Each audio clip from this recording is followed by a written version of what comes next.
Hello everyone, today we're gonna cover the version 5 and likely final kits for Yao Guang and Sparxie, and see whether or not they'll actually be must-pulls for the future meta.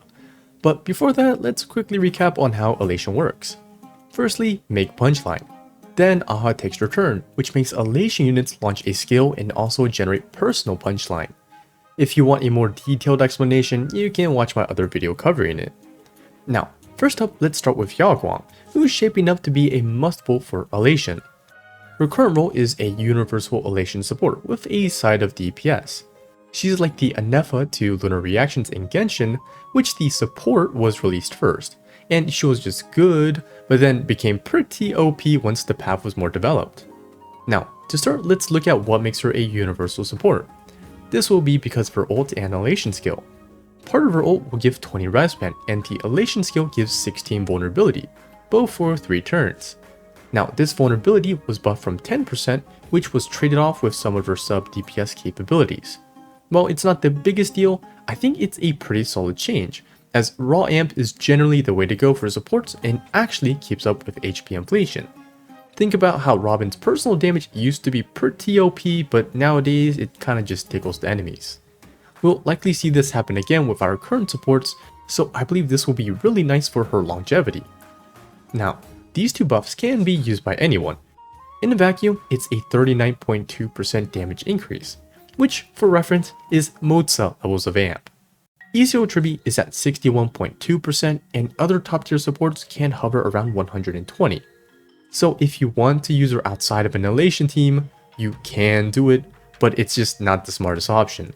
It's like using Sarini outside of her Chrysosairs team, usable but not recommended.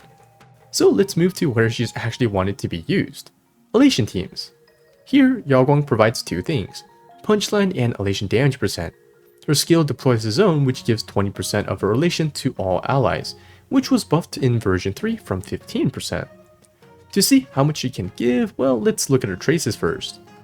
Her trace stats gives her 10% and her trace 3 gives her Elation based on her speed. First a flat 30% when she reaches 120 speed, and then 1% extra for every speed. Let's just assume that we can reach a 180 speed Yao Guang, which would translate into 90% Elation from the skill. Adding this with her trace, it gives us a total of 100% Elation. So she'll be giving 20% Elation to the entire team. Now, looking at my chart, we can see that the damage increase just really depends. Currently, an E0S1 Sparxie can potentially sit at 128% Elation, but let's just tone it down to 100, which we'll later see. So with this trace alone, it would currently result in a 10% damage increase, which will only get further diminished once more Elation units arrive. Still, it is pretty nice though. Before we move on, let's actually talk about speed, because speed is crucial for Elation, and will help us answer, is Yao Guang required for Elation teams? Aha speed is based on your Elation unit speed using a formula that currently looks like this. We're not sure about Ally 3 or 4 yet, but I believe there'll be a pretty minor impact. Because of this formula, Elation teams will want multiple Elation units, but the most important factor is the fastest Elation unit on your team, which Yao Guang is likely to be. Currently, a solo Sparxie would sit around 110 speed, which makes Aha have 102 speed. Adding a 180 Yao Guang, Aha would instead have 127 speed. There is one interesting breakpoint where if Yao Guang and Sparxie are at 200 and 134 speed respectively, Aha will have exactly 133.4 speed, which means 2 Aha instants in the 0 cycle. As you can see, Yao Guang is extremely impactful for speed tuning, making some people say she's a must from this alone. Now, I will say that her speed and the fact that she's another Elation unit is definitely valuable for the team. The real question is, how impactful is the speed actually? And like always, it just depends. Using the simplest example, if you can reach a breakpoint like 134 speed on Aha, you essentially get an extra nuke. That can let you close out a wave on the 0th cycle, which literally saves you an entire cycle. But if that extra speed doesn't let you hit a breakpoint and you still clear in the same cycle as a team with less Elation units, then in practice, the speed didn't really change much. The second thing to consider is how impactful is the speed in an extended mode or real situation. Well, using a solo Sparxie and one with Yao Guang, if we were to throw them in a 500 AV night fight in Anomaly Arbitration, a solo Sparxie team causes AHA to act every 98 action value. So in 500 AV, we're getting 5.1 AHA instants. Comparing that to one with Yao Guang, whose AHA acts every 78.7 AV, we're now getting 6.35 AHA instants, so just one more in comparison. So zooming out of the picture, it will help you and increase your damage generally speaking, but it isn't some insta-win pickup that doubles your damage. Now with these three things alone, Res Pen, Bone, and Elation damage percent, it would make her a decent Elation support. But we're actually still missing 2/3 of her kit. So yeah, she is looking to be a little bit strong. To finish up her skill and basic, both generate 3 punchline.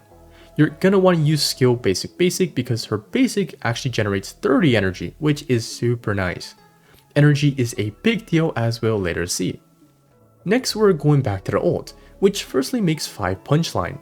The main function, however, is that it makes AHA immediately act for a flat 20 punchline, meaning everyone gets 20 added and deals a 20 stack Elation skill, which is just free damage. This punchline and certified banger lasts for 2 turns, which can be pretty important for certain scenarios. As for damage increase for our DPS, it's still pretty easy to calculate. This 20 punchline would result in the damage increases as shown on the screen. Generally speaking, in an Elation team, we're currently hitting around the 50 to 100 ballpark with the current teams available, so this ult would result in around a 16 to 8% damage increase. Amp-wise, it's just okay. But when you pair this with all the other stuff, amp-wise, she's actually now near RMC level. Now, this unique ult that gives free damage and punchline is actually gatekept by a staggering 180 ult cost. But how bad is it actually? Well, let's see how she fares with and without her signature Lightcone, which, by the way, a lot of people kept bringing up in my previous video. Basically, if you don't get hit, you will need to take 4 turns with or without the signature.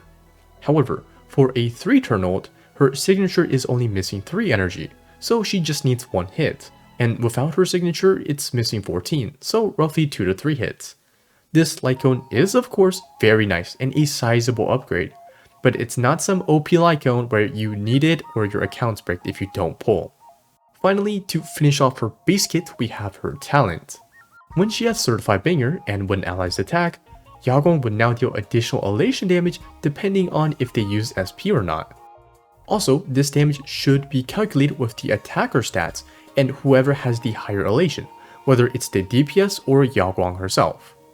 Now, this was adjusted in version 3, as before, depending on how much SP you used, you got a lot more damage. But now, just 1 SP is enough, but it's also less total damage. Overall, despite the nerf, I'd say this was a good change. Instead of Yao Guang being a Sparxie bot or being abused by Archer or Anaxa, she's now more universal and focused a lot less on SP. Less niche can be good, and for our situation, I'll say that it's ideal and a good approach to the first Elation unit. I really don't want to see a Constance type support for the first support of a new archetype because it'll be really telling on what they're trying to do. But with them heading into this direction, I'll say there may or may not be a mono Elation team pushed. Okay, but moving on, what's cool about this talent is that it's procced per attack, so multi-hit abilities get the Elation damage every time. Prior to the change, Archer could really abuse this, but now it's just decent.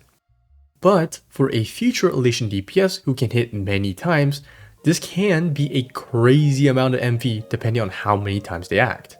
Now, something interesting is that this talent actually doesn't synergize too well with Sparxie, who just launches nukes, rather than Death by 1,000 cuts. Now, before we get to the Eidolons, let's just tie up some loose ends. Here's her Trace 2, which makes her a bit more SP positive and gives her crit damage. Her Trace 1 now makes Certified Banger state last 1 turn longer for herself. I don't believe Trace 1 is too important as of now, but correct me if I'm wrong. Here's her Elation skill multipliers, which we really don't have a reference point right now, so we can just hold off talking about this type of stuff. Lastly, we got her Eidolons. Her E1 now sets the punchline from her ult to 40 instead of 20, and all Elation damage now ignores 20% defense. Now this was changed in version 3.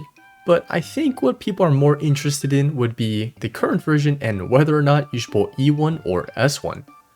S1 provides 50 CV, which for a DPS would result in a 20 to 25% damage increase. There's also the speed and energy regen that it provides. E1, however, has Defense Shred, and if we used an E0S1 Sparxie, which has 40% Defense Shred, this would result in a 20% damage increase.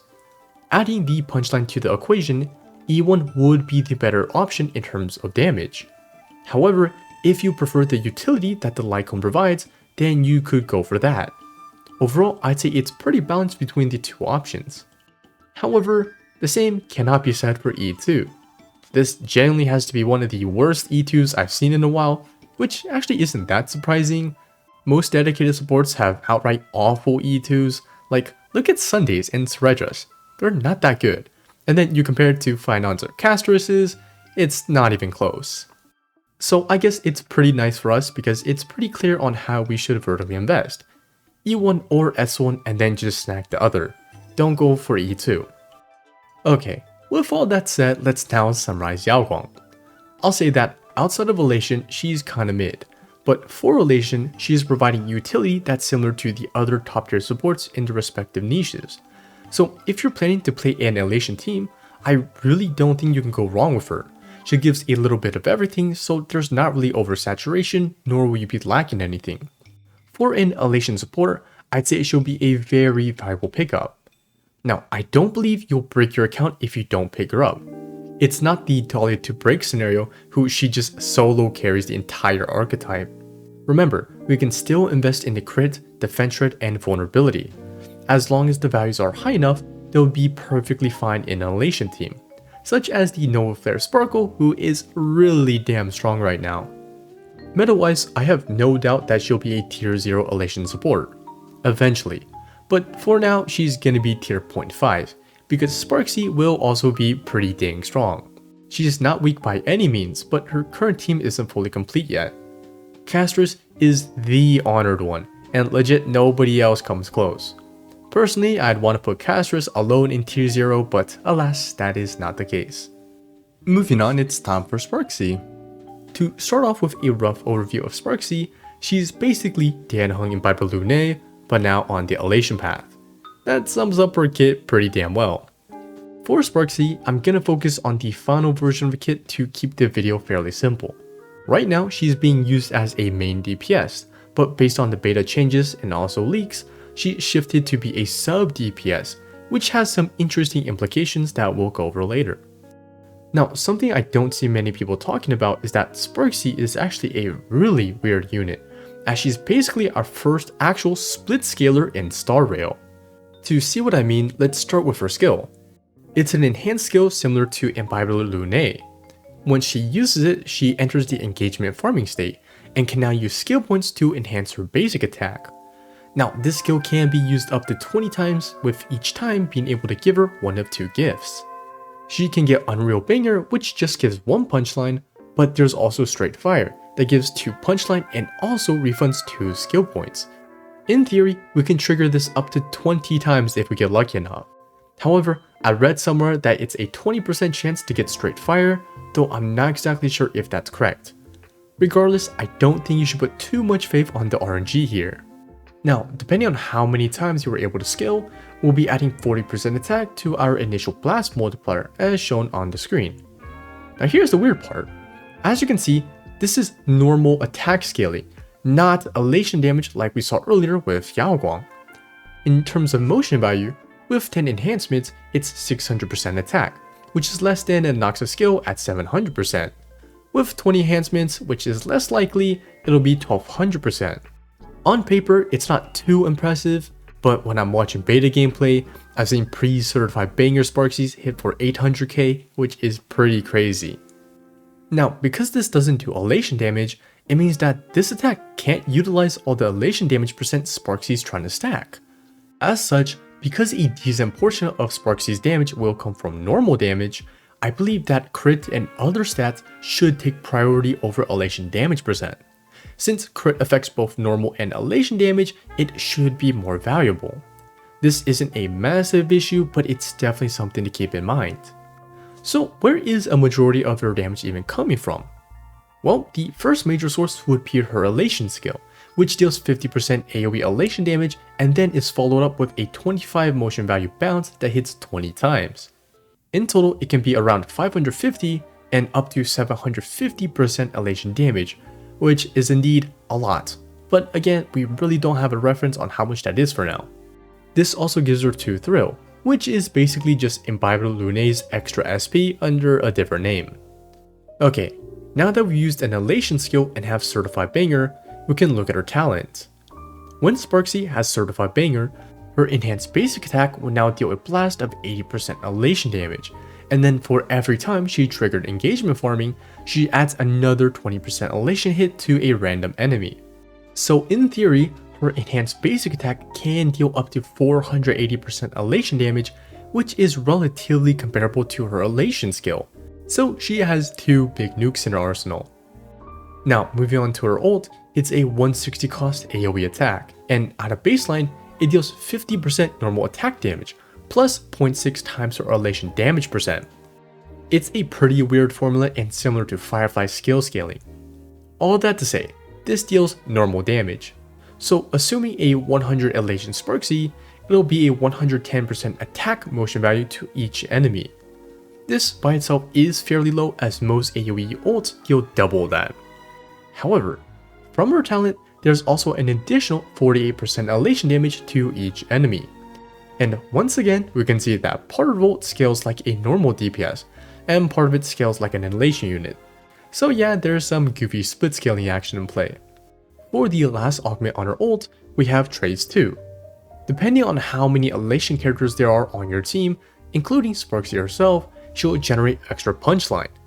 This extra punchline isn't a huge deal on its own, as we've already saw earlier with Yao Guang. But we're now also getting Thrill, and by having 2 more Elation teammates, she can make 3 more SP per ult, which does seem very good. I wish the scaling was something like 1 to 4 SP instead of 114, but it is what it is. At first glance, it looks like they're trying to push a mono Elation team, which yeah, I'd have to agree. But I think the real logic behind this part of the kit is more about future-proofing as opposed to forcing a mono Elation team.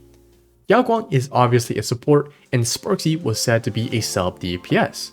So if you add a Elation main DPS which synergizes with all 3, where's the SP coming from? There's no room for Sparkle unless you go sustainless. So again, I think it has less to do with making mono Elation mandatory and more about making Elation teams less dependent on Sparkle in the long run. To finish up though, her Trace 2 converts her punchline into team-wide crit damage, and because of the conversion, it's basically a free perma 80 crit damage for the entire team, which is awesome by the way. Trace 1 converts her attack into Elation, which you'll need 3600 attack to max the cap of 80% Elation damage bonus.